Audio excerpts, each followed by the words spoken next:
Welcome everyone to the YouTube channel of Oxygenation Tutorial. Myself Kundan Tiwari, your educator of economics. आज class 12 के बच्चों के लिए economics का 35 MCQ क्वेश्चन लेके आया हूँ, जो कि काफ़ी इंपॉर्टेंट है आपके एग्जाम पॉइंट ऑफ व्यू से। कल ही पेपर है आपका, लास्ट मोमेंट में रिवीजन के लिए आपके लिए काफ़ी हेल्पफुल होगा। तो ज़्यादा टाइम वेस्ट नहीं करते हैं, हम लोग क्वेश्चन पे आते हैं। So here is the first question, which of the following is studied under micro economics. यहां पे वर्ड यूज किया गया है माइक्रो।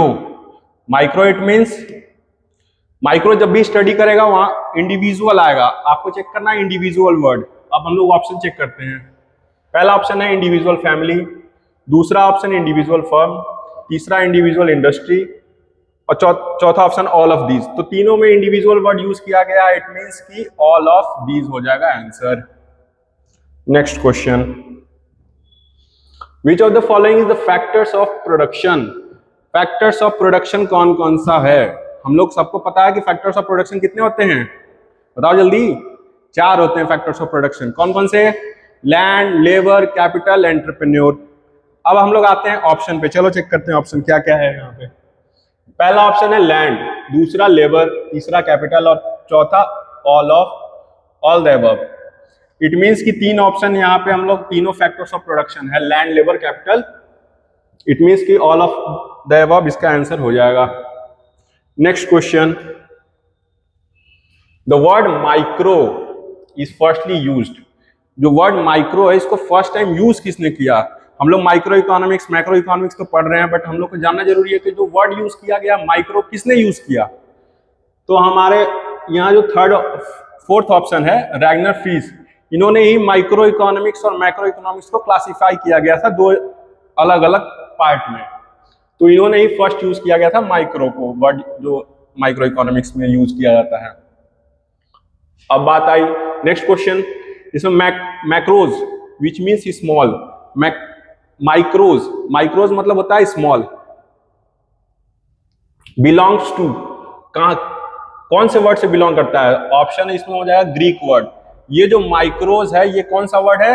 ग्रीक वर्ड है।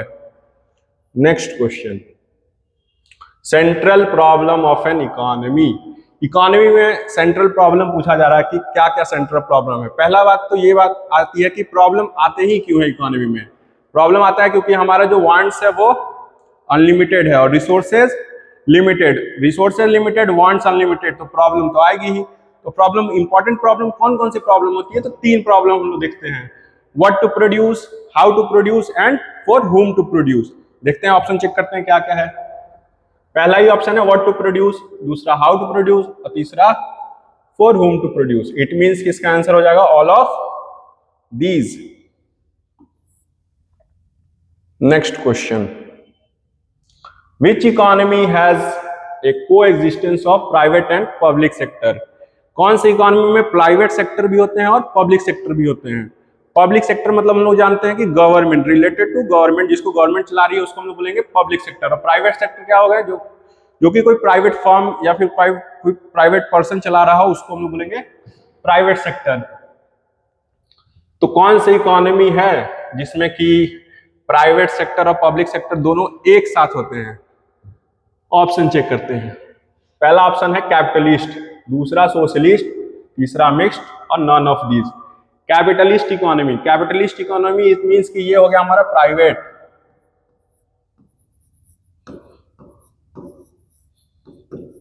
अब प्राइवेट का मोटिव क्या होता है? To earn profit. It means कि ये जो भी बात करेगी प्रॉफिट की बात करेगी, इनको भाई सोशल वेलफेयर से मतलब नहीं है। अब आ गया सोशलिस्ट। सोशलिस्ट में वर्ड ही यूज किया गया सोशल। सोशल इट मींस कि सोसाइटी के लिए, सोशल वेलफेयर करने के लिए। तो सोशल वेलफेयर कौन करता है? सोशल वेलफेयर हमारी गवर्नमेंट करती है। गवर्नमेंट का मोटिव क्या होता है? ये होगी गवर्नमेंट।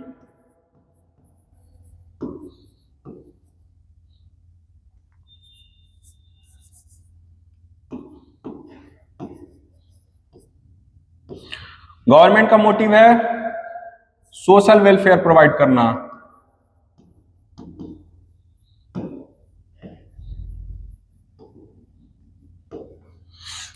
सोशल वेलफेयर प्रोवाइड करना। अब यहां पूछ रहा है को एग्जिस्टेंस। ऐसा इकोनॉमी बताइए जिसमें कि प्राइवेट सेक्टर भी है, गवर्नमेंट सेक्टर भी है, तो वो हमारा हो जाएगा मिक्स्ड इकोनॉमी। और कोई अगर पूछ दे कि इंडिया की इकोनॉमी कैसा इकोनॉमी है, इट मींस यहाँ इंडिया की इकोनॉमी हमारा मिक्स्ड इकोनॉमी है। नेक्स्ट क्वेश्चन,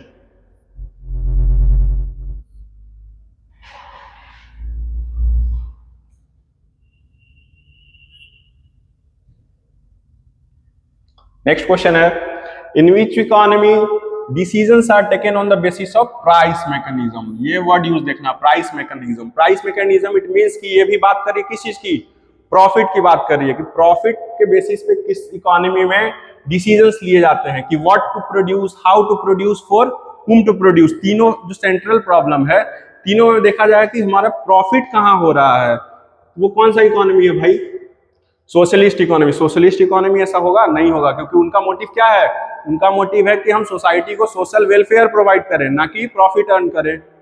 नेक्स्ट ऑप्शन है कैपिटलिस्ट इकोनॉमी, यही तो हो जाएगा आंसर। कैपिटलिस्ट इकोनॉमी में प्राइस मैकेनिज्म के बेसिस पे डिसीजन लिए जाते हैं कि हमको कहां प्रॉफिट हो रहा ज्यादा, वही काम करेंगे, अदरवाइज काम नहीं करेंगे। Next question, the slope of production possibility curve falls. Production possibility curve की बात की जा रही है। प्रोडक्शन पॉसिबिलिटी की कर्व कैसी होती है,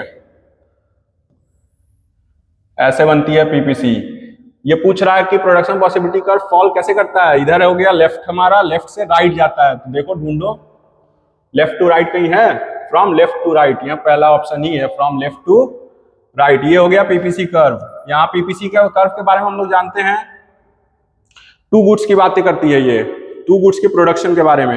यहाँ पे देखते हैं कि जो लिमिटेड रिसोर्सेज है उसको फुल्ली यूटिलाइजेशन हो रहा होता है, टेक्नोलॉजी हमारा कांस्टेंट होता है, इसके ऊपर उसका प्रोडक्शन किया जाता है। अगर यहाँ पे प्रोडक्शन देखें तो, और यहाँ पे ये अंडर यूटिलाइजेशन ऑफ रिसोर्सेज। अगर यहाँ पे देखें कि अगर कोई प्रोडक्शन कर रहा हो वो अंडर यूटिलाइजेशन है, जो रिसोर्सेज है उसका यूटिलाइज नहीं कर रहा हो, नहीं कर रहा है। चलो नेक्स्ट क्वेश्चन चलते हैं। Consumer behaviour is studied. Consumer behaviour को हम लोग कहां पढ़ते हैं, ऑप्शन है micro economics, macro economics, income theory, none of these. Consumer behaviour, producer behaviour, ये सब के बारे में माइक्रो इकोनॉमिक्स में पढ़ते हैं। आप अपना चैप्टर खोलेंगे बुक का, उसमें साफ साफ लिखा हुआ है। पहले सबसे पहले हम लोग इंट्रोडक्शन पढ़ेंगे, उसका पहला, उसका दूसरा है कंज्यूमर बिहेवियर, जिसमें डिमांड के बारे में पढ़ते हैं हम लोग, फिर डीएमयू के बारे में पढ़ते हैं। उसके बाद आगे हम लोग बढ़ेंगे तो वहां पर प्रोड्यूसर बिहेवियर है। प्रोड्यूसर बिहेवियर को क्या देखते हैं, उसमें हम लोग देखेंगे सप्लाई के बारे में पढ़ेंगे, हाँ सप्लाई कैसे किया जा रहा है। तो ये इसका आंसर हो जाएगा, क्या हो जाएगा, consumer behaviour is studied in, कहां पढ़ेंगे हम लोग, माइक्रो इकोनॉमिक्स में। Next question, which is the first law of Gossen. Gossen's का लॉ, गॉसेंस का लॉ काफी इंपॉर्टेंट है, इससे क्वेश्चन रिलेटेड आ जाते हैं कि गॉसेंस लॉ एक्सप्लेन कीजिए, या फिर फर्स्ट लॉ किसको बोलते हैं, सेकंड लॉ किसको बोलते हैं। ऑप्शन देख लेते हैं। फर्स्ट लॉ ऑफ गॉसेन, पहला लॉ ऑफ डिमांड ऑप्शन, दूसरा law of DMU diminishing marginal utility, तीसरा option law of equi marginal utility, last option consumer surplus. Gossen's का फर्स्ट लॉ बात कर रहा है, इट मींस की लॉ ऑफ डीएमयू, ये फर्स्ट लॉ होता है Gossen's. Gossen's first law of DMU. Second law क्या होता है, second law of equi marginal utility. यहां तो फर्स्ट पूछा गया था, बट एग्जाम में आपको पता चले सेकंड आ गया तो वहां कंफ्यूज नहीं होना है, वहां पे याद रखना हम लोग को सेकंड लॉ ऑफ क्या होगा, law of Gossen, law of equi marginal utility. इसमें हम लोग वही पढ़ते हैं दो कमोडिटी के बारे में, MUX by PX is equal to MUY by PY, इसके बारे में पढ़ेंगे law of equi marginal utility. Next question, consumption of every additional unit of a commodity marginal utility. ये बात कर रहा है कि हम जैसे कोई भी कमोडिटी को कंज्यूम करते हैं तो एक एडिशनल, जैसे रोटी खा रहे हैं, पहला रोटी खाएं, दूसरा रोटी खाएं, तीसरा रोटी खाएं, तो इसमें यूटिलिटी की बात की जा रही है। यूटिलिटी किसकी, वो भी यूटिलिटी कौन सी, marginal utility. Marginal utility, total utility, दो अलग अलग कॉन्सेप्ट है इसमें। लॉ ऑफ डीएमयू में हम लोग अच्छे से उसको पढ़ेंगे। तो यहां पूछा जा रहा है कि consumption of every additional unit of a commodity, marginal utility पे क्या इंपैक्ट पड़ता है। जैसे हम एक एक्स्ट्रा कंजम्पशन किए उससे मार्जिनल यूटिलिटी पे क्या असर कर रहा है। तो हम लोग यहाँ पे ऑप्शन देख लेते हैं। पहला ऑप्शन है डिमिनिशिंग, दूसरा इंक्रीजिंग, तीसरा रिमेन्स कांस्टेंट और चौथा बिकम्स जीरो। यहाँ ऑप्शन इसका आंसर हो जाएगा डिमिनिशिंग। जैसे जैसे हम कंजम्पशन बढ़ाते हैं हमारा जो मार्जिनल यूटिलिटी है वो धीरे धीरे घटते जाता है। जैसे आपको पहला रोटी खाओगे, आपको भूख लगी है तो सबसे ज्यादा सेटिस्फेक्शन लेवल लगेगा कि काफी ज्यादा मजा आ गया। नेक्स्ट रोटी खाते जाओगे 3, 4, 5, जैसे जैसे रोटी का कंजम्पशन आप बढ़ाओगे आपका जो यूटिलिटी उससे मिल रही है, रोटी तो सेम ही है बट उससे जो यूटिलिटी मिल रही है वो कम होते जाती है। तो उसके बारे में हम लोग यहाँ पे पढ़ रहे हैं। Next question, utility can be measured. अब बात हुई यूटिलिटी की, यूटिलिटी को मेजर कैसे करेंगे कि हाँ आपको मतलब कुछ सेटिस्फेक्शन आपको मिल रहा है, उसको मेजर कैसे करेंगे। सारी चीजों के मतलब ऐसा यूनिट जैसे होते हैं, डिस्टेंस का ऐसा यूनिट हो गया, साउंड का, ये सब सारी चीजों का ऐसा यूनिट होता है, बट यूटिलिटी का क्या है ऐसा यूनिट, कैसे मेजर करेंगे। वैसे तो जनरली यूटिलिटी को यूटिल्स के टर्म्स में हम लोग मेजर करते हैं। यूटिल्स एक टर्म यूज किया जाता है, यूटिल से काउंट करते हैं कि ये कंजम्पशन हम किए तो इससे हमको कितना यूटिलिटी मिला, तो 5 यूटिल्स, 6 यूटिल्स, ऐसे करके हम लोग बताते हैं। दो कॉन्सेप्ट है इसमें, यूटिलिटी का मेजरमेंट का दो कॉन्सेप्ट है।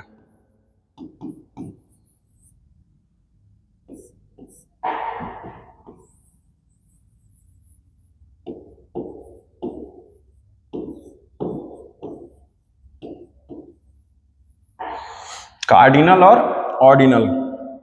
कार्डिनल में हम लोग क्या देखते हैं, utility is measured in the terms of number, 1, 2, 3, 4 कितना। जैसे एप्पल खाएं, बनाना खाएं, आपसे पूछा जाए कि एप्पल से कितना यूटिलिटी मिला, आप बोलेंगे 5 यूटिलिटी मिला। बनाना से कितना मिला, 2 मिला। आप नंबर्स के टर्म्स में उसको एक्सप्रेस कर रहे हो कि हाँ इससे इतना मिला, इससे इतना मिला, वो हमारा आ जाएगा कहाँ पे, कार्डिनल यूटिलिटी में। इट मीन्स कि in the terms of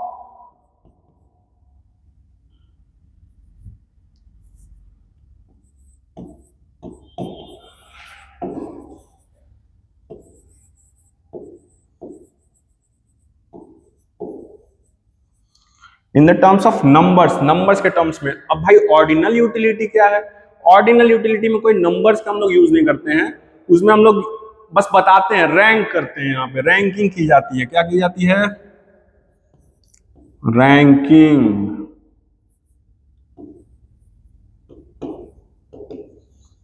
ranking की जाएगी, ऑर्डर किया जाएगा, इसमें ऑर्डर बताया जाएगा कि हाँ पहले नंबर पे कौन ज्यादा यूटिलिटी किससे मिला, कम किससे मिला। वहां आप ये नहीं बताओगे कि इससे 5 मिला, इससे 10 मिला, बस बताओ कि हाँ एप्पल खाएं तो इससे ज्यादा यूटिलिटी मिला, इसको हम नंबर 1 पे रखेंगे। बनाना खाएं, इससे कम यूटिलिटी मिला, इसको हम नंबर 2 पे रखेंगे। तो ये हमारा ऑर्डिनल यूटिलिटी हो गया। ये हमारा यूटिलिटी का मेजरमेंट पढ़ रहे हम लोग, कार्डिनल अप्रोच, ऑर्डिनल अप्रोच। ये क्वेश्चन आ जाता है आपको डिस्क्रिप्टिव में भी, यूटिलिटी को एक्सप्रेस कीजिए, मेजरमेंट ऑफ यूटिलिटी को बताइए, कैसे कैसे हम लोग यूटिलिटी को मेजर करेंगे। तो दोनों अप्रोच को बताना होगा हमको एग्जाम में। तो यूटिलिटी इन द टर्म्स, यहाँ पे मनी, इसमें हो जाएगा option answer money. Exchange of goods, weight of the goods, weight से यूटिलिटी नहीं बताते हैं कि हाँ इतना भारी लग रहा है काफी ज्यादा तो इससे यूटिलिटी बहुत ज्यादा मिल जाएगा, वेट से नहीं बताएंगे। मनी के टर्म्स में कि हाँ 100 रुपीज का है तो उससे कितना यूटिलिटी मिल रहा है वो हो जाएगा। चलो नेक्स्ट क्वेश्चन चलते हैं, ज्यादा टाइम वेस्ट नहीं करना है। Who propounded the ordinal utility theory? देखिए आ गया question next, ordinal utility theory भाई कौन किया है, कार्डिनल ऑर्डिनल दो पढ़ रहे थे ना हम लोग, अब ऑर्डिनल यूटिलिटी कौन लाया भाई, अब वो क्वेश्चन है। तो ऑर्डिनल यूटिलिटी हमारा मार्शल नहीं, पीगू नहीं, हिक्स एंड एलन, हाँ जी हिक्स एंड एलन ये है ऑर्डिनल यूटिलिटी, इन्होंने ही लाया था। जो मार्शल साहब थे ये क्या लाए थे, ये कार्डिनल यूटिलिटी की बात करते हैं।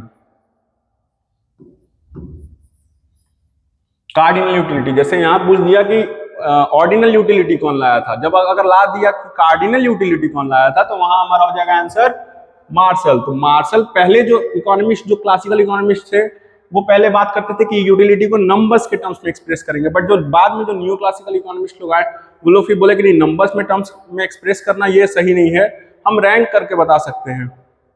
तो इसका हो जाएगा Hicks and Allen. Next question, utility in economics. देखो भाई यूटिलिटी के बारे में तो बता ही दिए कि यूटिलिटी इन इकोनॉमिक्स क्या होता है, इकोनॉमिक्स में किसको बोलेंगे यूटिलिटी, बताओ आंसर बताओ जल्दी से, ऑप्शन देखो।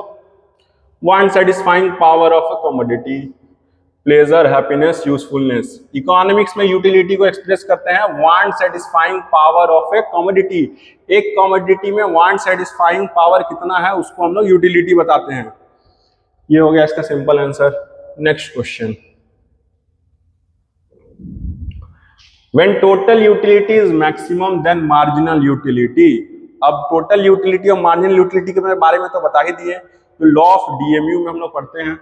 अब इसके बीच में रिलेशन पढ़ना है, चलो रिलेशन पढ़ते हैं हम लोग। लॉ ऑफ डीएमयू,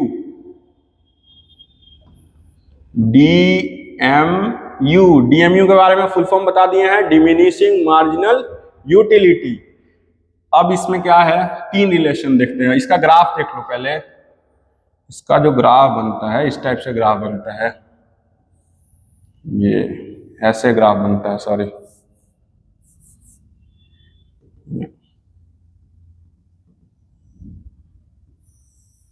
ये देख लो, ये टोटल यूटिलिटी हो गया, ये मार्जिनल यूटिलिटी हो गया।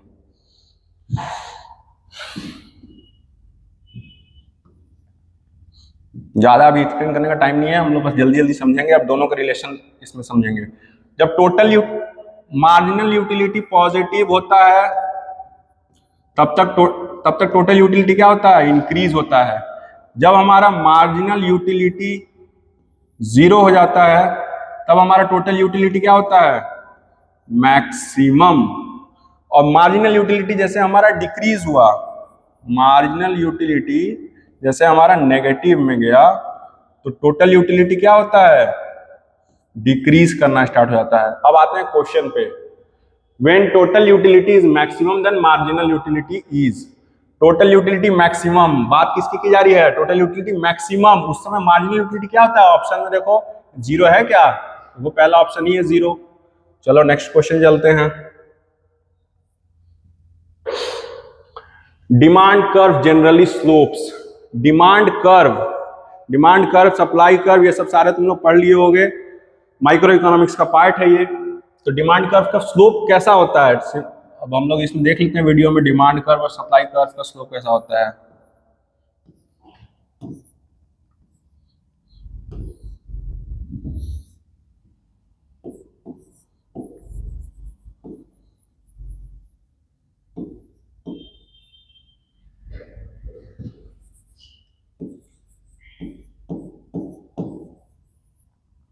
डिमांड कर्व और सप्लाई कर्व इसमें देखेंगे हम लोग, ज्यादा नहीं समझना है, बस जल्दी जल्दी में बस एमसीक्यू में थोड़ा थोड़ा कॉन्सेप्ट भी बताते जा रहे हैं। जैसे डिमांड का क्वेश्चन आ गया, वहां सप्लाई का आ जाए तो उसमें कैसे करना है। डिमांड कर्व जब भी होगा तो स्लोप डाउनवर्ड होगा, सप्लाई का जब भी स्लोप होगा तो अपवर्ड होगा।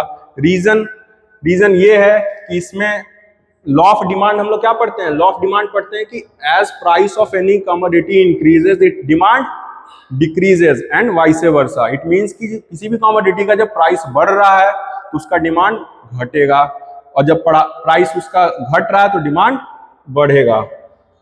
ये हो गया हमारा law of demand, price increase decrease, यहां देख लो ये रिलेशन है। इट मींस कि यहाँ हम लोग इनवर्स रिलेशन देख रहे हैं प्राइस और डिमांड के बीच में। प्राइस बढ़ रहा है तो जो कंज्यूमर है वो क्या कर रहा है, अपना डिमांड को घटा दे रहा है। बट सप्लाई कर्व की जब भी बात करें तो ये हमारा प्रोड्यूसर बिहेवियर का बात करता है। यहाँ हम लोग कंज्यूमर बिहेवियर पढ़ रहे हैं, सप्लाई कर्व में हम लोग प्रोड्यूसर बिहेवियर पढ़ेंगे। प्रोड्यूसर बिहेवियर में क्या है कि जैसे प्राइस बढ़ेगा घटेगा, इसमें भी भाई प्राइस में चेंज हो रहा है। अब सप्लाई में देखना है क्या चेंजेस है। जब डिमांड की बात आए तो आपको क्या बन जाना है, एज ए कंज्यूमर। इसमें बच्चे कंफ्यूज हो जाते हैं कि नहीं प्राइस बढ़ रहा है तो क्यों सप्लाई बढ़ा देंगे भाई। बट इसमें क्या देखना है हम लोगों को, जब आप पढ़ रहे हैं डिमांड की थ्योरी, इट मींस कि आपको बनना है, डिमांड कौन करता है, कंज्यूमर करता है, तो वहां एज ए कंज्यूमर सोचना है। जब सप्लाई की बात है तो वहां प्रोड्यूसर बन जाना है। इट मींस कि अपना प्रॉफिट के बारे में दोनों जगह सोचना है। अब मान लो कि मार्केट में प्राइस बढ़ रहा है और आप एक हो प्रोड्यूसर, कोई भी चीज बेच रहे हो, तो बेच रहे हो तो जो प्राइस महंगा होगा तब बेचना चाहोगे या फिर प्राइस कम होगा तब बेचना चाहोगे। ऑब्वियसली है कि महंगा होगा तब बेचना चाहोगे, तुम्हारा जो प्रॉफिट मार्जिन है उसमें ज्यादा बढ़ेगा। तो यहाँ पे हम लोग देखेंगे प्राइस बढ़ेगा तो सप्लाई बढ़ेगा और प्राइस घटेगा तो सप्लाई घटेगा। इट मींस कि डायरेक्ट रिलेशन है इन लोग दोनों के बीच में। यहाँ इनवर्स रिलेशन देख रहे हैं हम लोग।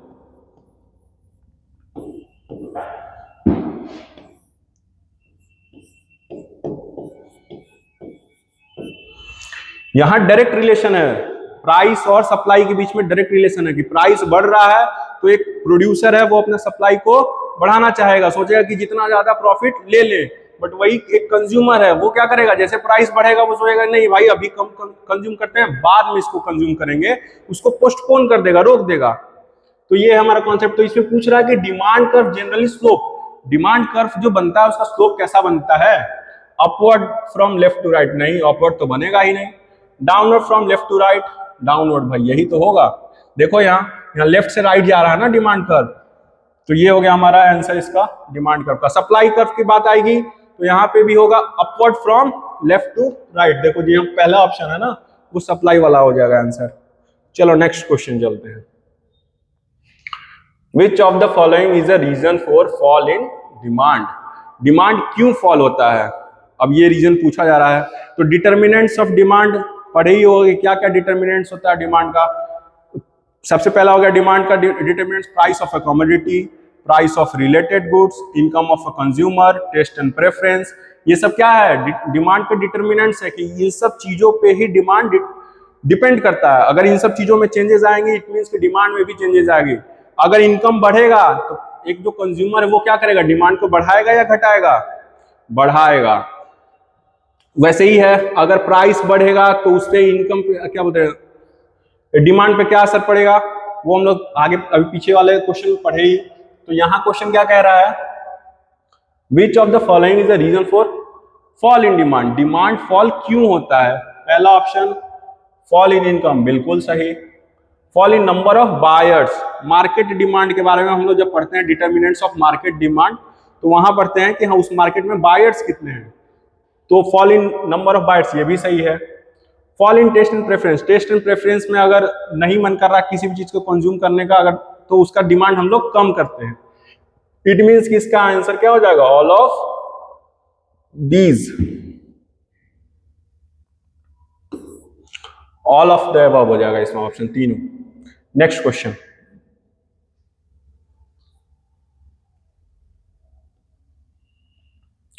Goods which can alternatively be used are called, alternatively जिसको यूज किया जा सकता है उसको क्या बोलेंगे। हम लोग दो गुड्स के बारे में पढ़े हैं, सब्स्टिट्यूट गुड्स और कॉम्प्लीमेंट्री गुड्स। क्या होते हैं सब्स्टिट्यूट गुड्स, सब्स्टिट्यूट गुड्स जिसको कि एक दूसरे के जगह पे यूज किया जा सकता है। जैसे कि आपके पास माजा आपको पीने का मन है, माजा नहीं मिल रहा तो आप दुकानदार से पूछते हो कि हाँ स्लाइस है क्या भैया, तो स्लाइस मिल जाता है, आप उसको पी लेते हो, आपका जो लेवल ऑफ सेटिस्फेक्शन है जो माजा से आता है स्लाइस से भी लगभग उतना मिल जाता है। तो इस टाइप के गुड्स को हम लोग क्या बोलेंगे।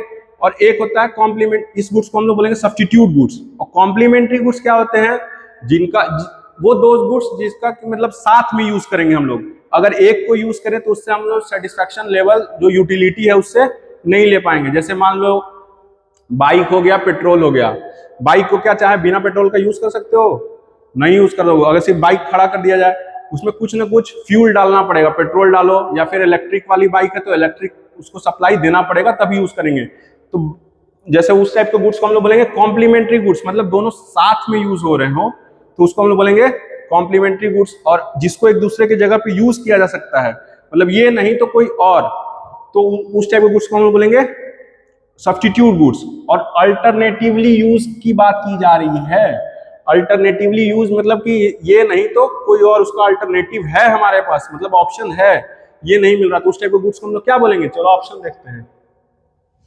कॉम्प्लीमेंट्री गुड्स बिल्कुल नहीं, सब्स्टिट्यूट गुड्स होंगे। सब्स्टिट्यूट गुड्स मतलब कि एक दूसरे को हम लोग रिप्लेस कर सकते हैं कि अगर माजा नहीं मिल रहा तो स्लाइस ले लेंगे, टी नहीं मिल पा रहा तो कॉफी पी लेंगे।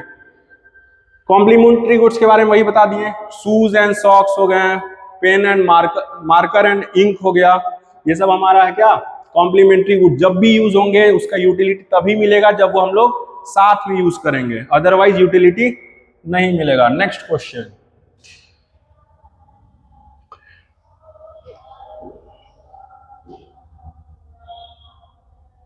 और रिपीट हो गया ये, चलो ये रिपीटेड है। Next question, which of the following is example of substitute good. चलो नेक्स्ट क्वेश्चन वही आ गया है, example of substitute goods. Concept तो बता दिए अभी कि सब्स्टिट्यूट गुड्स का क्या है कॉन्सेप्ट, अब जल्दी से तुम लोग आंसर दो, बताओ आंसर क्या होगा। पहला ऑप्शन है tea and sugar, shoes and socks, pen and ink, tea and coffee. बताओ। सब्स्टिट्यूट गुड्स, जिसको कि हम लोग एक नहीं मिल रहा तो दूसरे को लेके हम लोग कंज्यूम कर सकते हैं, अपना जो सेटिस्फेक्शन लेवल है उसको ले सकते हैं। देख लो कौन सा। टी और शुगर, बिल्कुल नहीं।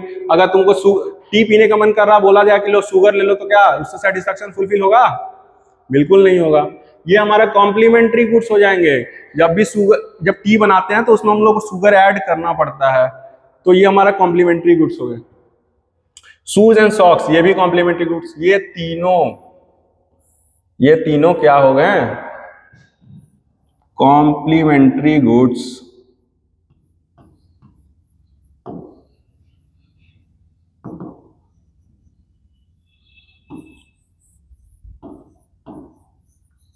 कॉम्प्लीमेंट्री गुड्स इट मींस कि उन लोग दोनों को क्या करेंगे हम लोग? साथ में यूज करेंगे। तो टी एंड कॉफी ये हो गया हमारा सब्स्टिट्यूट गुड्स, अल्टरनेटिव गुड्स जैसे जिसको बोलते हैं।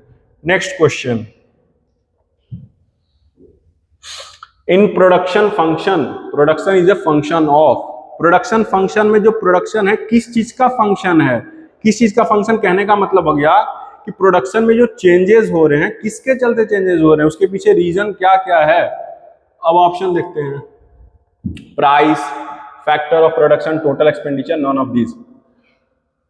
प्रोडक्शन फंक्शन, प्रोडक्शन किस चीज का फंक्शन है? Factors of production. Factors of production हम लोग कौन कौन सा पढ़े हैं? Land, labour,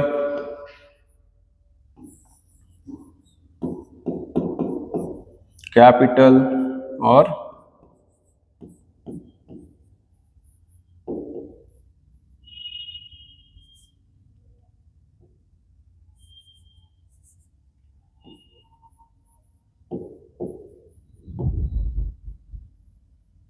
entrepreneur. ये होते हैं हमारे चार फैक्टर्स ऑफ प्रोडक्शन। अब इसके बीच इन लोग को क्या रेम्यूनरेशन मिलता है, ये भी कभी कभी क्वेश्चन पूछ देता है कि हाँ लैंड को क्या मिलता है, लेबर को क्या मिलता है, कैपिटल को क्या मिलता है, एंटरप्रेन्योर को क्या मिलता है। तो लैंड पे क्या मिलेगा बताओ?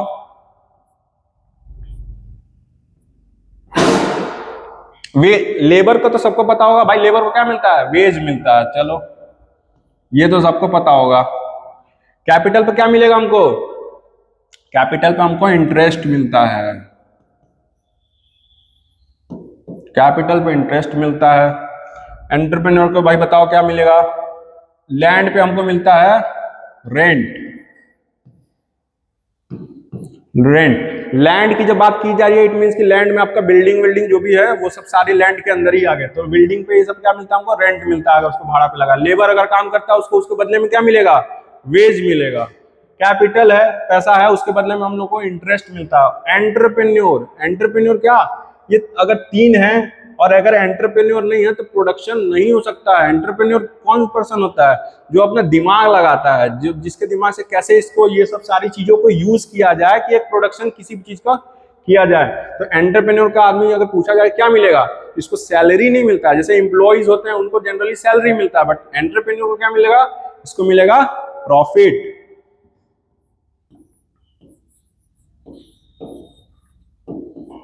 एंटरप्रेन्योर को मिलेगा प्रॉफिट। तो ये क्वेश्चन कभी कभी आ जाता है, तो इसको देख लेना कि लैंड को क्या मिलेगा, लेबर को क्या। यहां हो गया हम लोग का आंसर कि प्रोडक्शन फंक्शन में जो प्रोडक्शन है किस चीज का फंक्शन है? फैक्टर्स ऑफ प्रोडक्शन का फंक्शन है। Next question. Long run production function is related to which of the following? Long run production function और शॉर्ट रन प्रोडक्शन फंक्शन, दो चीजों के बारे में आप लोग पढ़े होंगे। अब यहां पूछा जा रहा है कि लॉन्ग रन प्रोडक्शन फंक्शन किस चीज से रिलेटेड है? Law of demand, law of increasing return, law of return to scale, और लास्ट ऑप्शन है elasticity of demand. Long run, सबसे पहले हम लोग देखना है ये क्या है? Long run. लॉन्ग रन बात करता है रिटर्न टू स्केल का। इसमें देखिए समझ लेते हैं हम लोग। लॉन्ग रन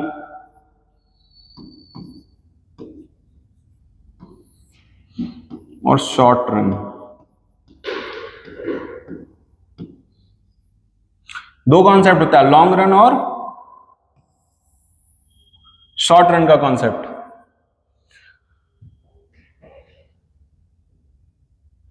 लॉन्ग रन और शॉर्ट रन का कॉन्सेप्ट। लॉन्ग रन का कॉन्सेप्ट क्या होता है? जहां पे सारे फैक्टर्स ऑफ प्रोडक्शन चेंज हो सकते हैं, सारे फैक्टर्स ऑफ प्रोडक्शन मतलब लैंड, लेबर, कैपिटल, एंटरप्रेन्योर, ये सब सारी चीजें अगर चेंज हो रही हैं उसको हम लोग बोलेंगे long run production function. Short run production function में क्या होता है, वहां पे सिर्फ जो चेंज फैक्टर होते हैं, फिक्स फैक्टर जो होता है वो चेंज नहीं होते हैं, वेरिएबल फैक्टर्स चेंज होते हैं। वेरिएबल फैक्टर्स में क्या है, वो हमारा होगा लेबर बढ़ा सकते हैं या फिर रॉ मटेरियल्स। तो फैक्टर्स ऑफ प्रोडक्शन हमारे उसमें देखेंगे कि long run production function related to which of the following. Long run की बात कर रहा तो रिटर्न टू स्केल, ये हो जाएगा answer, return to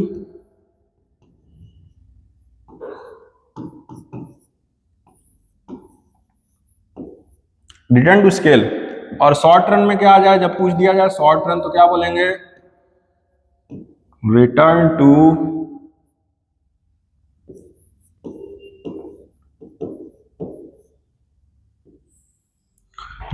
factor. Return to factor ये हमारा शॉर्ट रन के बारे में बताता है, जहां पे सिर्फ वेरिएबल जो फैक्टर्स ऑफ प्रोडक्शन होते हैं वो चेंज होते हैं। Variable factors of production it means की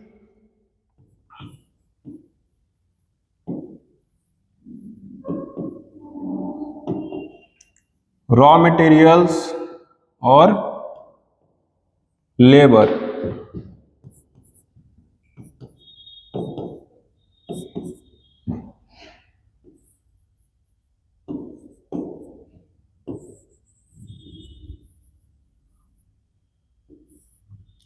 इसमें all factors of production, all factors of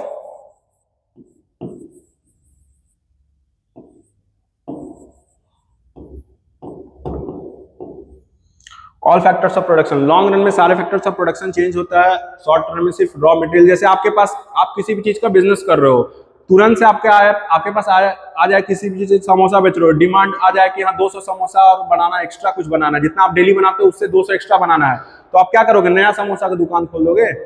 नहीं खोल पाओगे। आप सबसे पहले क्या करोगे कि रॉ मटेरियल्स, आलू जो भी डलाता है उसमें वो सब बढ़ाओगे, या तो फिर एक दो लेबर जो भी काम कर रहे हैं उसमें वो बढ़ाओगे। तो ये हमारा शॉर्ट रन का बात कर रहा है। लॉन्ग रन में क्या है कि सारे फैक्टर्स ऑफ प्रोडक्शन चेंज होंगे। इसमें जो इंडस्ट्री होता है, जैसे हम लोग बोलते हैं ना कि small scale industry, large scale industry, तो स्मॉल स्केल इंडस्ट्री से जब लार्ज स्केल इंडस्ट्री बनना है तो वो एक लॉन्ग पीरियड ऑफ टाइम चाहिए उसको। शॉर्ट पीरियड ऑफ टाइम में कोई स्मॉल स्केल इंडस्ट्री से लार्ज स्केल नहीं बन पाता है, उसको टाइम चाहिए। तो उसमें सारे फैक्टर्स ऑफ प्रोडक्शन को आपको चेंज करना होगा। सिर्फ रॉ मटेरियल्स और लेबर को चेंज करने से कोई भी small scale industry, large scale industry नहीं बन पाती है। तो यही लॉन्ग रन की बात की जा रही है। तो रिटर्न टू स्केल, यहाँ भाई याद रखने का तरीका रखो। लॉन्ग रन की बात की तो शॉर्ट रन, जैसे इंडस्ट्री होता है, क्या बोलते हैं, स्मॉल स्केल इंडस्ट्री और लार्ज स्केल इंडस्ट्री, तो स्केल वर्ड वहां यूज किया जाता है, तो रिटर्न टू स्केल। और शॉर्ट रन की जब भी बात की जाए तो रिटर्न टू फैक्टर, और long run return to scale. और रिटर्न टू फैक्टर और शॉर्ट रन में क्या देखेंगे, रॉ मटेरियल चेंज होगा, लेबर कैन बी चेंज। बस इसमें लॉन्ग रन में रिटर्न टू स्केल हो गया और सारे फैक्टर्स ऑफ प्रोडक्शन चेंज कर सकते हैं। Next question, which of the following statement is true. Average cost के बारे में बात किया जा रहा है। एवरेज कॉस्ट की जगह पे हम लोग सबसे पहले टोटल कॉस्ट के बारे में बात करते हैं। अभी जो कॉस्ट के बारे में बात कर रहे थे हम, टोटल कॉस्ट। टोटल कॉस्ट कैसे बनता है, दो चीजों को जोड़ के बनेगा total cost. Total fixed cost plus total variable cost. Total fixed cost plus total variable cost. Total fixed cost कैसा कॉस्ट होता है, जहां आपका प्रोडक्शन जीरो भी है बट फिर भी आपका जो फिक्स्ड कॉस्ट है वो लगता है। जैसे मान लीजिए इसी इंस्टीट्यूट में मैं पढ़ा रहा हूँ, जो नया इंस्टीट्यूट जो खुला है, इसमें क्या है, अभी बच्चे पढ़ नहीं रहे हैं बट इसमें पैसा लगाया गया है, फिक्स्ड कॉस्ट कुछ लगाया गया, डेस्क बेंच ये सब जो भी है इंफ्रास्ट्रक्चर पे खर्च हुआ है, वो हमारा हो गया फिक्स्ड कॉस्ट। इस पे आउटपुट अभी नहीं निकल रहा बट फिर भी हम लोग फिक्स्ड कॉस्ट लगाए हुए हैं। वेरिएबल कॉस्ट क्या है, जैसे जैसे हम लोग को आउटपुट बढ़ाना होता है तो हम लोग वेरिएबल कॉस्ट में चेंज करते हैं, वो हो जाएगा हमारा वेरिएबल कॉस्ट। तो जो टोटल कॉस्ट बनेगा फाइनली, उसमें हम लोग देखेंगे कि फिक्स्ड कॉस्ट को भी जोड़ेंगे, वेरिएबल कॉस्ट को भी जोड़ेंगे, तो दो पार्ट में हो जाता है, fixed cost, variable cost. Question ऐसे पूछ देता है कि जीरो लेवल ऑफ आउटपुट पे कौन सा कॉस्ट हम लगाते हैं, तो वो हो जाएगा हमारा टोटल फिक्स्ड कॉस्ट। और वेरिएबल कॉस्ट क्या होता है, वो वेरी करता है। जैसे आपको आउटपुट बढ़ाना हो तो आप वेरिएबल कॉस्ट को बढ़ाएंगे, अगर आउटपुट घटाना हो तो वेरिएबल कॉस्ट को घटाएंगे। तो ऐसे बनता है हमारा टोटल कॉस्ट। अब बात किया जाए एवरेज कॉस्ट, तो एवरेज कॉस्ट का भी कॉन्सेप्ट सेम टू सेम है, वही वहां भी फिक्स्ड कॉस्ट आएगा, वेरिएबल कॉस्ट आएगा। तो चलो ढूंढते हैं ऐसा कहाँ है। AC is equal to total fixed cost minus total, नहीं बिल्कुल गलत। Average cost total average cost is equal to average fixed cost plus total fixed cost, ये भी गलत है। हाँ यहाँ है option, average cost is equal to average fixed cost plus average variable cost. Average fixed cost को average variable cost को जोड़ देंगे तो आपका टोटल एवरेज कॉस्ट निकल जाएगा, जो भी है मतलब। और यहाँ टोटल कॉस्ट का हम देख ही लिए, टोटल फिक्स्ड कॉस्ट और वेरिएबल कॉस्ट को जोड़ देंगे तो हमारा टोटल कॉस्ट निकल जाएगा। बस सिंपल सा कॉन्सेप्ट है। Next question, market situation where there is only one buyer is called. थोड़ा सा ध्यान से देखिएगा, आप लोग के दिमाग में होता है वन, जहां दिखा तो दिमाग में चलता है कि वन सेलर वाला कॉन्सेप्ट, मोनोपोली मार्केट, तुरंत से बच्चे आएंगे मोनोपोली मारेंगे आगे बढ़ जाएंगे कि वन तो दिखा था ना क्वेश्चन में। बट यहाँ पहले ध्यान से क्वेश्चन को, एग्जाम में जाए तो क्वेश्चन पहले ध्यान से पढ़ लें कि यहाँ क्वेश्चन पूछ क्या रहा है। तो यहाँ पर है market situation where there is only one buyer, ये बायर की बात की जा रही है यहाँ पे कि खरीदने वाला एक है। यहाँ प्रोड्यूसर की बात की नहीं, सेलर की बात नहीं की जा रही है कि यहाँ बेचने वाला एक है, यहाँ खरीदने वाला एक है। अब इस टाइप के मार्केट को हम लोग क्या बोलेंगे, ऑप्शन देख लीजिए, मोनोपोली मार्केट। यहाँ तो ये सिंगल सेलर वाली बात हो गई।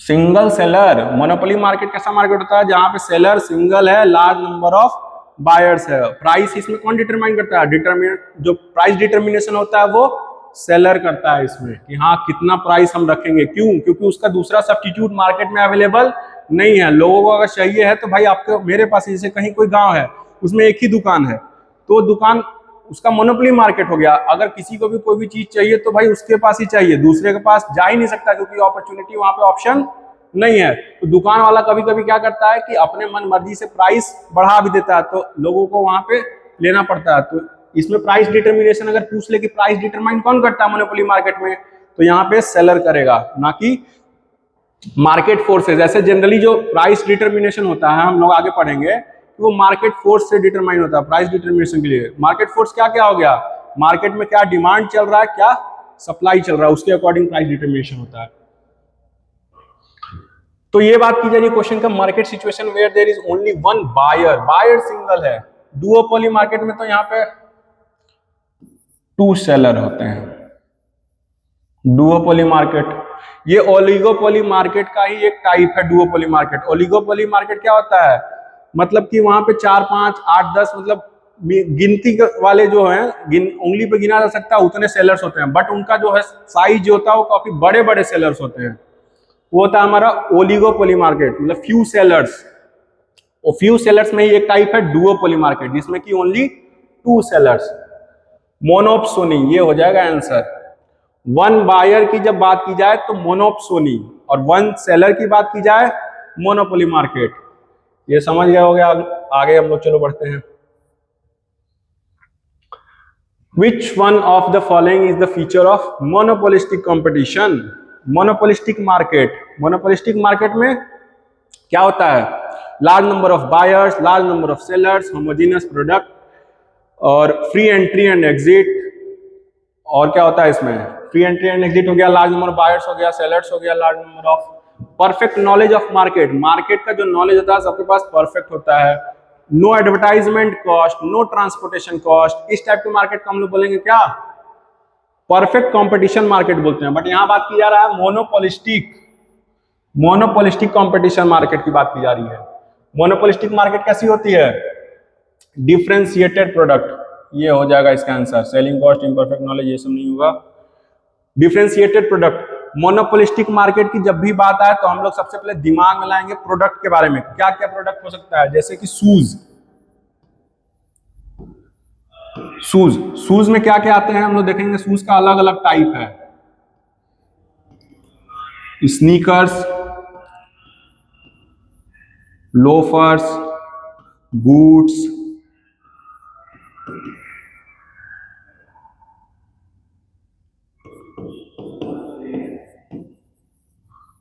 फॉर्मल शूज, स्नीकर्स हो गए, लोफर्स हो गए, बूट्स हो गए, फॉर्मल शूज हो गए, अलग अलग टाइप के हम लोग देख रहे हैं कि शूज ही है बट वो अलग अलग टाइप है। क्यों?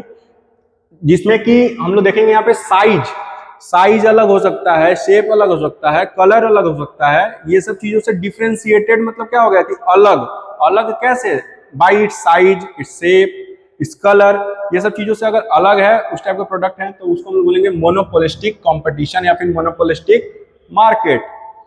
तो डिफरेंशिएटेड प्रोडक्ट ये हो गया हमारा उसका मोनोपोलिस्टिक मार्केट का एग्जांपल। डिफरेंशिएटेड प्रोडक्ट हो गया, शूज हो गया, और क्या आ जाएगा इसमें? टूथपेस्ट, टूथपेस्ट टूथपेस्ट में अलग अलग आता है। उसके बाद आपके क्या आ सकते हैं? सोप्स,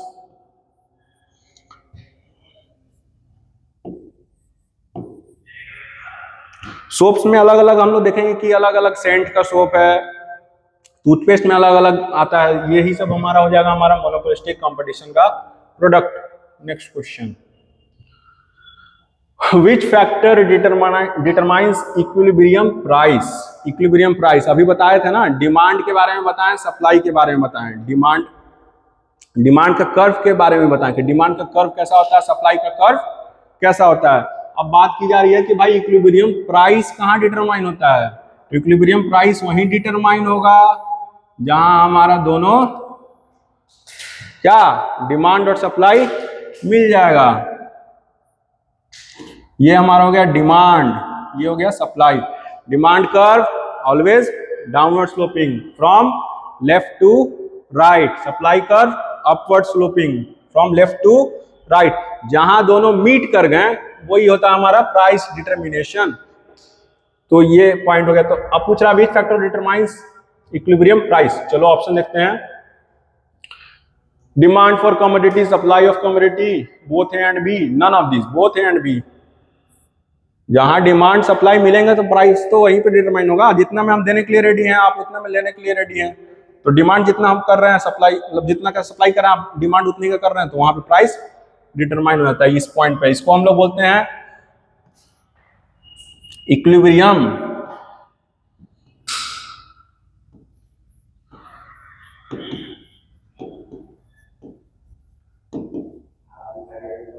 इक्विलिब्रियम इस पॉइंट पे प्राइस का डिटर्मिनेशन होता है। नेक्स्ट क्वेश्चन,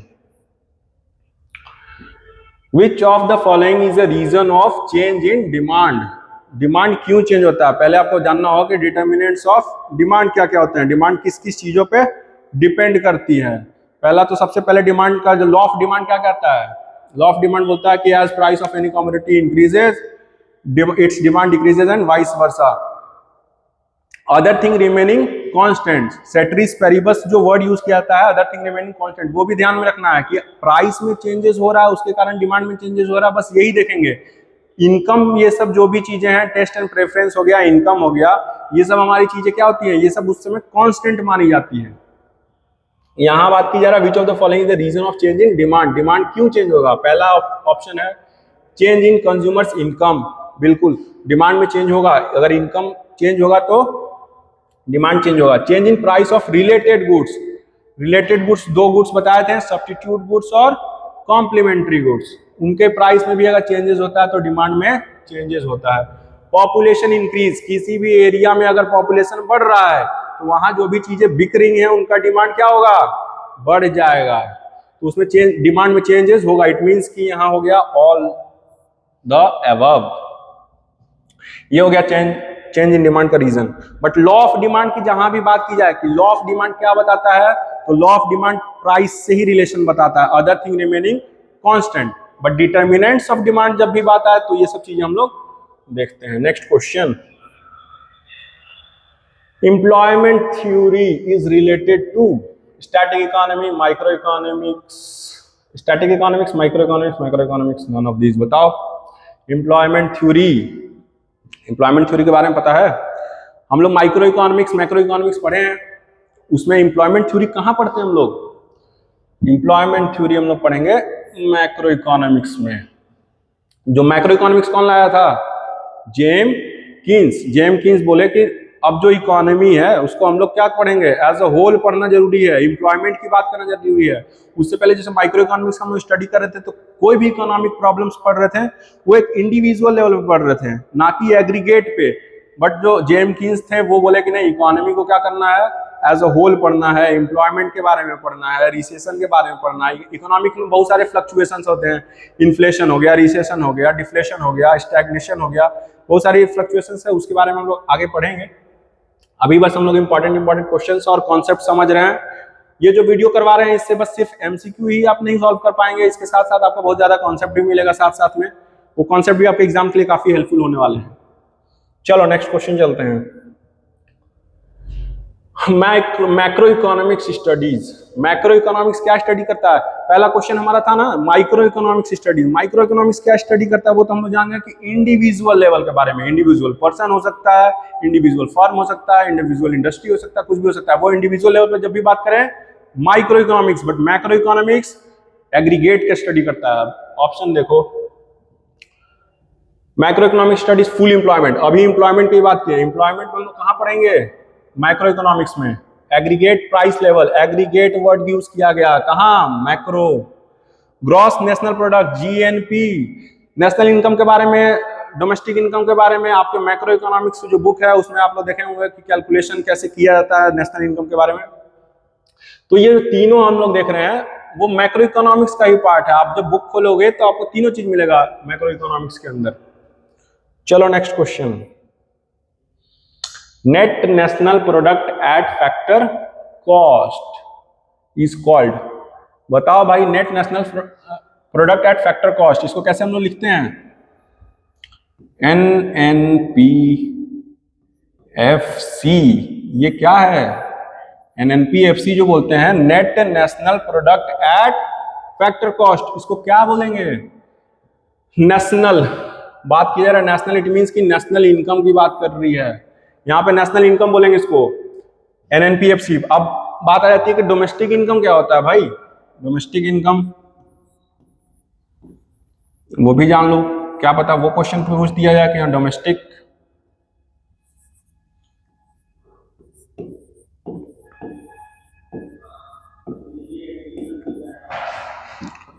NDPFC, NDPFC यहां डोमेस्टिक, ये बात कर रहा है नेशनल का, नेशनल ये बात कर रहा है हमारा डोमेस्टिक।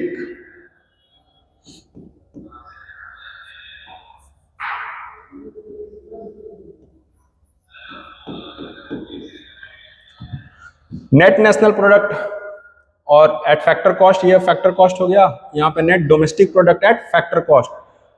ये सब आगे हम लोग पढ़ेंगे कि कैसे चेंज करना है नेशनल को डोमेस्टिक में, डोमेस्टिक को नेशनल में, नेट को ग्रॉस में, ग्रॉस को नेट में, और एफसी मतलब फैक्टर कॉस्ट, फैक्टर कॉस्ट को मार्केट प्राइस में कैसे चेंज करना है और फैक्टर कॉस्ट में कैसे चेंज करना है। चलो नेक्स्ट क्वेश्चन, इसका हो गया net national product at factor cost, किसको बोलेंगे? National income. जब भी बात है नेशनल इनकम इट मींस कि NNPFC। क्वेश्चन पूछ दे डोमेस्टिक इनकम, डोमेस्टिक इनकम किसको बोलेंगे? NDPFC। Next question, function of money. Function of money, money क्या करता है? मनी क्यों इंट्रोड्यूस किया गया था? मनी के इंट्रोड्यूस करने के पीछे रीजन क्या क्या है? उसका फंक्शंस क्या क्या आपको पता ही होगा। चलो ऑप्शन देखते हैं कि क्या क्या फंक्शन है, मनी आखिर क्यों इंट्रोड्यूस किया गया। मनी इंट्रोडक्शन से पहले, मनी के इंट्रोड्यूस करने से पहले हम लोग देखते थे कि क्या चलता था इकोनॉमी में? बार्टर सिस्टम, जिसको हिंदी में बोलते हैं वस्तु विनिमय प्रणाली। इसमें क्या है, एक प्रोडक्ट को दूसरे प्रोडक्ट से हम लोग एक्सचेंज करते थे, वहां कोई मनी का इन्वॉल्वमेंट नहीं होता था। जैसे गाँव में है, किसी को भाई चावल चाहिए तो दूसरे का गेहूं चाहिए, तो वो लोग दोनों एक दूसरे से क्या करते थे? एक्सचेंज कर लेते थे। बट वहां पे मनी नहीं रहता था। मनी नहीं रहने के कारण क्या था, जो एग्जैक्ट वैल्यू है, जो क्या बोलते हैं, जैसे उसका एग्जैक्ट वैल्यू क्या हुआ, जैसे राइस का जो वैल्यू है जरूरी नहीं है कि जो पल्स है उसके बराबर हो, दाल के बराबर हो, जरूरी नहीं है वीट के बराबर हो। बट क्या करना पड़ता था कि 1 kg राइस की जगह पे 1 kg वीट देना पड़ता था, तो उसमें प्रॉब्लम्स आता था, इसीलिए मनी का इंट्रोडक्शन किया गया था। और भी बहुत सारे प्रॉब्लम्स आ रहे थे मनी ना रहने पे, किसी भी चीज को स्टोर करने में, उसका वैल्यू को स्टोर करने में काफी प्रॉब्लम्स आता था। तो चलो यहाँ पे पढ़ते हैं, हम लोग देखते हैं फंक्शन ऑफ मनी, क्या क्या फंक्शन है। मीडियम ऑफ एक्सचेंज सबसे मोस्ट इंपॉर्टेंट फंक्शन है मीडियम ऑफ एक्सचेंज। किसी भी कमोडिटी को हमको खरीदना हो तो हम लोग क्या करेंगे, मनी ऐसा चीज है जो कि सारे लोग एक्सेप्ट कर लेंगे। अगर वहीं पे पता चला कि हम बकरी लेके जाए, बोले कि बकरी से हमको कोई चीज खरीदना है, खरीदना पॉसिबल नहीं होगा। कुछ लोग भले ही ले ले गाँव में गए तो, बट सारे जगह पे वो पॉसिबल नहीं है। बट अगर मनी लेके जाते हैं तो सबको एक्सेप्ट करना जरूरी है, मतलब पड़ता है, वो लीगल टेंडर है। गवर्नमेंट ऐसा बोला गया है गवर्नमेंट के द्वारा कि वो आपको एक्सेप्ट करना जरूरी है, मतलब आप उसको कर सकते हैं। मीडियम ऑफ एक्सचेंज ये तो सही हो गया। मेजर ऑफ वैल्यू, किसी भी चीज का वैल्यू बताना कि हाँ ये कोई भी कमोडिटी है हमारे पास, इसका क्या वैल्यू है, कैसे बताएंगे। कोई एक ऐसा यूनिट तो होना चाहिए मेजर करने के लिए कि हाँ इसका वैल्यू कितना है भाई, 50 रुपया 100 रुपया, कैसे बताएंगे, तो in the terms of money. तो किसी भी कमोडिटी का वैल्यू मेजर करने के लिए हम लोग यूज करते हैं मनी को। स्टोर ऑफ वैल्यू, किसी भी चीज का वैल्यू स्टोर करने के लिए, जैसे आपको दे दिया जाए 1 क्विंटल टमाटर, बोला जाए कि 1 क्विंटल टमाटर को आप रखे रहिए, मतलब ये मान लो कि 1000 का है ऐसे कह के दे दिए, और बोलेंगे कि चलो इसको हम लेंगे 4 महीना बाद आपसे, तो आप उसको स्टोर करना तो काफी मुश्किल हो जाएगा ना आपके लिए। मतलब 1 क्विंटल टमाटर, वही 1 क्विंटल टमाटर के बदले जितना 1 क्विंटल टमाटर का प्राइस बन रहा है, मान लो कि 1000 प्राइस बन रहा है, अगर 1000 रुपया आपको दे दिया जाए, मनी दे दिया जाए कि इसको बोलेंगे कि आप रख लो अपने पास और बाद में हम आपसे ले लेंगे, तो कौन सा इजी है रखना आपके पास, टमाटर रखना इजी है या फिर मनी रखना? ऑब्वियसली मनी रखना इजी है, टमाटर को स्टोर करना काफी मुश्किल होता है। तो किसी भी वैल्यू को स्टोर करने के लिए हेल्प करता है। तो इसका हो जाएगा फंक्शन ऑफ मनी क्या, all of these. Real flow is the flow of, real flow के बात कर यहां पे किया जा रहा है। रियल फ्लो बताओ, रियल फ्लो में क्या होता है? Goods only, money only, services only, goods and services. Real flow में गुड्स एंड सर्विसेज का फ्लो होता है। हम लोग 2 टाइप का फ्लो पढ़ते हैं, कौन कौन सा? रियल फ्लो और मनी फ्लो। रियल फ्लो और मनी फ्लो, रियल फ्लो में हम लोग देखते हैं गुड्स एंड सर्विसेज का होता है, यहां पे मनी का इन्वॉल्वमेंट नहीं होता है। चलो next question, Which institution of in India is responsible for controlling the money supply? Money supply को कौन कंट्रोल करता है इंडिया में? हम लोग तो जनरली जाते हैं कौन से बैंक में, एसबीआई में जाएंगे, पीएनबी में जाएंगे, बैंक ऑफ इंडिया में जाएंगे, बस ये सब में जाते हैं हम लोग। बट इनके ऊपर भी कोई है, इनका कौन है भाई जो रेगुलेट कर रहा सारे इकोनॉमी में मनी को, कि मनी सप्लाई कब बढ़ाना है कब घटाना है, वो कौन बता रहा है? वही पूछा जा रहा है, which institution in India is responsible for controlling the money supply? Money supply कौन? Ministry of finance? बिल्कुल नहीं। Reserve Bank of India, State Bank of India ये कॉमर्शियल बैंक है। हम लोग कॉमर्शियल बैंक और सेंट्रल बैंक के बारे में पढ़ेंगे। मनी एंड बैंकिंग जो चैप्टर है उसमें उसका ही ये क्वेश्चन है। मनी एंड बैंकिंग में कॉमर्शियल बैंक और सेंट्रल बैंक के बारे में है। जो सेंट्रल बैंक है वो कॉमर्शियल बैंक को रेगुलेट करती है। तो एसबीआई जो है ये हमारा सेंट्रल बैंक हो गया, सॉरी ये हमारा कॉमर्शियल बैंक हो गया, ये हो गया सेंट्रल बैंक आरबीआई। यही है रिस्पॉन्सिबल मनी सप्लाई को कंट्रोल करना। इसके पास अलग अलग मॉनेटरी पॉलिसीज हैं। LRR लीगल रिजर्व रेशियो, कैसे कैसे कंट्रोल करती है थोड़ा देख लेंगे हम लोग जल्दी में। LRR लीगल रिजर्व रेशियो, इसके अंदर होता है क्या क्या? CRR, SLR, फिर हो गया क्या? Bank rate, bank rate, repo rate,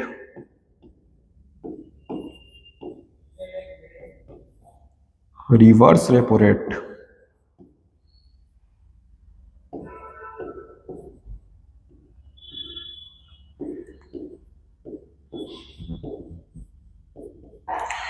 ये सब कुछ कुछ इंपॉर्टेंट मॉनेटरी पॉलिसीज है जो कि सेंट्रल बैंक यूज करती है मार्केट में मनी सप्लाई को बढ़ाने या घटाने के लिए। मनी सप्लाई बढ़ता घटता है तो क्या होता है मार्केट में? अलग अलग इकोनॉमिक फ्लक्चुएशंस आते हैं। इकोनॉमिक फ्लक्चुएशन, इन्फ्लेशन, हम लोग वर्ड जनरली सुनते हैं कि इन्फ्लेशन हो रहा है, इन्फ्लेशन हो रहा है। इन्फ्लेशन मतलब क्या है? इट मीन्स कि मार्केट में जो मनी सप्लाई है वो बढ़ गया है। अब मनी सप्लाई बढ़ने से क्या होता है कि आपके पास पैसा आएगा तो आप कहाँ जाओगे? सबसे पहले सोचोगे चलो भाई कुछ खरीदते हैं, मार्केट में पहुंचोगे तो आप तो नहीं पहुंच रहे, वो पूरे इकोनॉमी के देख रहे हैं हम लोग। पूरे इकोनॉमी में सारे लोगों के पैसे बढ़ रहे हैं तो वो सब जाएंगे सारे मार्केट। तो मार्केट में जब जाएंगे तो डिमांड क्या होगा? हमारा बढ़ जाएगा। जब भी और हम लोग पढ़ते हैं कि जब भी डिमांड बढ़ता है तो प्राइस बढ़ता है। किसी भी कमोडिटी का क्या होगा, प्राइस बढ़ने लगेगा। जब प्राइस बढ़ेगा तो उसी सिचुएशन को बोलते हैं inflation. It is the situation when the price of all the commodities continuously increases, वो हो गया हमारा इन्फ्लेशन का सिचुएशन। तो जो सेंट्रल बैंक है ये सब कुछ कुछ मॉनेटरी पॉलिसीज हैं उसको यूज करके उसको क्या बोलते हैं, कंट्रोल करती है। CRR इसका फुल फॉर्म जानना जरूरी है। ये LRR मतलब हो गया लीगल रिजर्व रेशियो। CRR क्या है, CRR cash reserve ratio. SLR statutory liquidity ratio.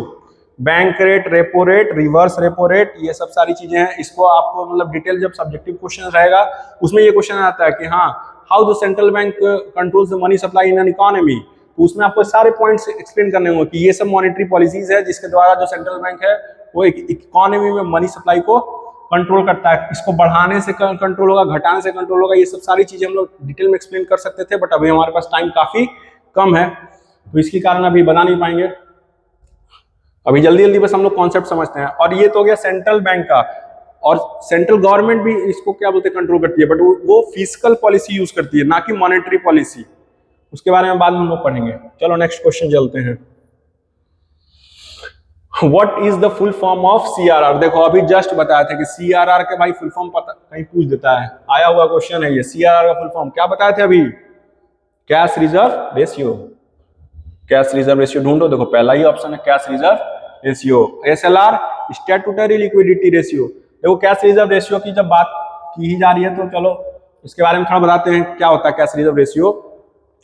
Cash reserve ratio ऐसा मतलब कुछ अमाउंट होता है जो कि कॉमर्शियल बैंक को सेंट्रल बैंक के पास एज अ रिजर्व रखना पड़ता है। बैंक जैसे आपको रन करना है तो बैंक रन करने के लिए आपके पास सेंट्रल बैंक के पास कुछ अमाउंट पैसे रखने पड़ेंगे, उसके बाद ही आपके उसके बाद जो बचे पैसे हैं उससे आप बैंक को रेगुलेट करोगे। वो हो गया हमारा CRR कि कितना पैसा आपको एज अ रिजर्व रखना है किसके पास, सेंट्रल बैंक के पास। और SLR क्या होता है, स्टैट्यूटरी लिक्विडिटी रेशियो। वो क्या होता है कि जैसे कॉमर्शियल बैंक को पैसे रखने पड़ते हैं बट वो सेंट्रल बैंक के पास नहीं रखने पड़ते हैं। कॉमर्शियल बैंक को अपने पास एज अ रिजर्व रखना पड़ता है पैसा, उतना पैसा रिजर्व रख के फिर नेक्स्ट आगे जो भी है बैंकिंग काम किया जा सकता है। चलो नेक्स्ट क्वेश्चन। अब बजट डेफिसिट ऑकर्स। डेफिसिट यहां बात किया गया है डेफिसिट। डेफिसिट इंग्लिश टर्म्स में, इंग्लिश वर्ड में आप समझ ही रहे होंगे डेफिसिट क्या होता है। डेफिसिट और सरप्लस दो वर्ड हम लोग यूज करेंगे इसमें।